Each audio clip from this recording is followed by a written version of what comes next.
Hai, bila anda melihat seekor lalat yang besar ni sungguh menjengkelkan. Lalat sungguh kotor, ya, sungguh menjijikkan. Ya, kehadiran lalat di dalam rumah memang menjengkelkan. Apalagi lalat yang hinggap di makanan dapat menyebarkan kuman yang boleh memicu berbagai penyakit, ya.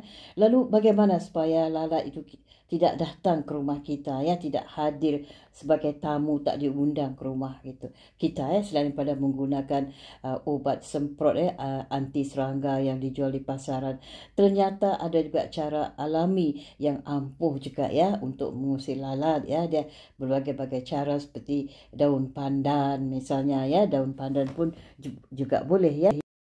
Ya, aku ulang lagi sekali, ya. Selain pada daun pandan ni berguna untuk dijadikan salah satu bahan masakan. Daun pandan juga dipercayai dapat mengusir lalat. Ya, hal ini kerana lalat tidak menyukai wangi yang dihasilkan daripada daun pandan. Anda boleh cubalah, ya. Jadi aku juga ada menanam pokok daun pandan, ya, di halaman rumahku, ya, ya. Ini sengaja aku tunjukkan pasu-pasu ni, ya. Ini kerana apa? Tanah yang dia ada baja ni, kadang-kadang mereka menggunakan bahan-bahan yang membuat lalat suka datang, ya. Ya, itu dia. Maka aku tunjukkanlah pasu-pasu ini semua, ya. Jadi begini, ya, anda hanya perlu mengiris daun pandan tersebut hingga halus, lebih tercium aromanya. Bila kita iris halus, baunya timbul. Jadi letakkan daun pandan di wadah ataupun ditaruh di tempat-tempat yang anda inginkan untuk menghindari gangguan lalat, ya. Selain pada itu, bunga cengkeh juga, ya. Bunga cengkeh memiliki aroma yang cukup tajam dan tidak disukai oleh lalat, ya. Ya, itu dia. Ya, jadi caranya anda rendamkan bunga-bunga cengkeh tadi, ya, segenggam. Rendamkan dalam air di tempat yang mana yang dia suka hinggap. Dia tidak suka, dia tidak akan datang, ya. Dia akan, ya. Selain pada itu, lalat sangat membenci bau limau, lemon, ya. Beberapa jenis buah lemon yang dapat anda gunakan.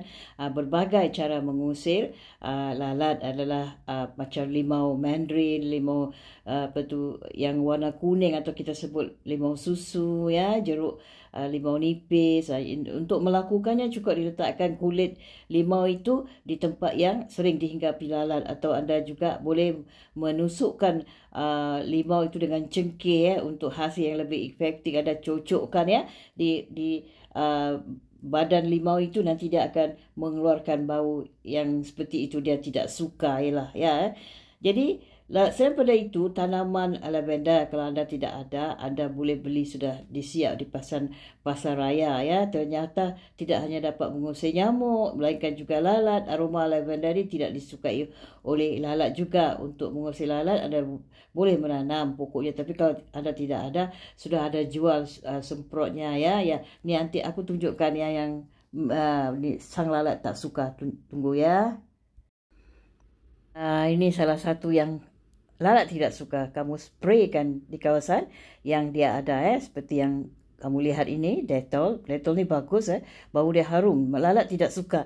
Dan juga lavender, kalau anda tidak boleh dapatkan pokoknya lah, sukar, ya, untuk mendapatkan, kamu beli saja di pasar raya, ada jual, ya. Anda semprot sajalah, spray saja kat dalam. Dia tidak suka. Bau ni memang wangi, ya, baunya harum. Aku sendiri suka. Aku suka spray dalam kamarku, juga dalam toiletku. Bau dia memang menyenangkan. Yang Dettol ni ada campuran lemon juga, baunya enak. Jadi tidak disukai oleh lalat, ya. Pasal lalat ni tidak suka benda yang wangi, dia suka bau yang busuk-busuk, ya. Seperti anda lihat pokok ni, pokok ni ada tanah ni, kan. Ini kan ada baunya yang tak enak. Kita tak tahu baja apa dalamnya, kan. Jadi lalat suka datang, ya. Itu dia.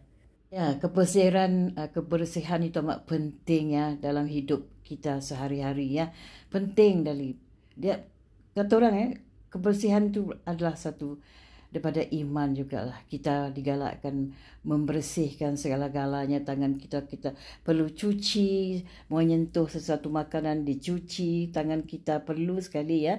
Ya, satu hari beberapa kali kita harus mencuci. Kita tak tahu apa yang kita pegang, apa itu semua mengandungi kuman, ya. Lebih-lebih lagi makanan itu kita tak tahulah seperti buah-buahan ya, kita ambil terus makan, tidak boleh. Kita perlu bersihkan, cuci baru kita makan ya.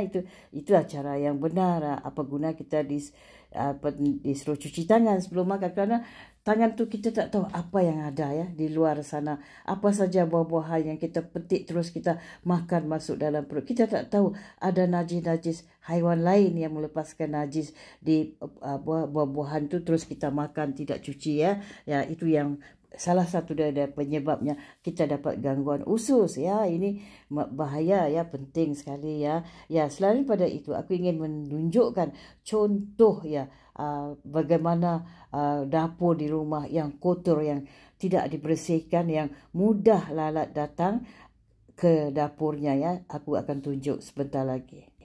Inilah contoh dapur yang kotor ya. Ya, lalat suka datang sebagaimana kekotoran begitu ya. Lalat mudah datang ya. Ya, aku mau tunjuk lagi sekali bagaimana keadaan dapur yang kotor. Senang ya, lalat datang, suka sekali dia datang.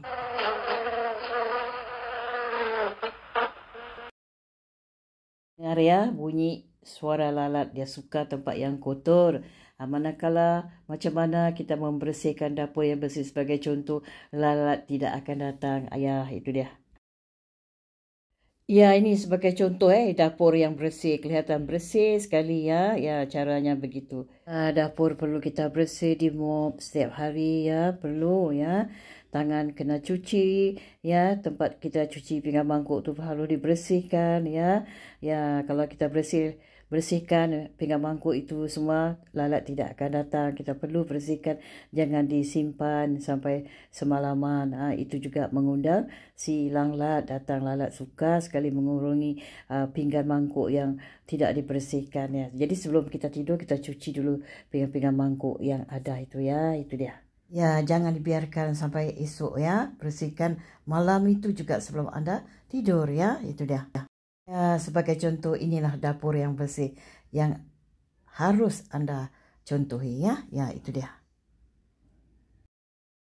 Ya, setakat ini dulu perkongsianku tentang cara menghindari lalat datang ke rumah kita ya. Jadi Anda lakukanlah apa yang kusarankan. Terima kasih atas waktu Anda ya. Jangan lupa subscribe ya. Subscribe. Thank you so much. Love you. Bye.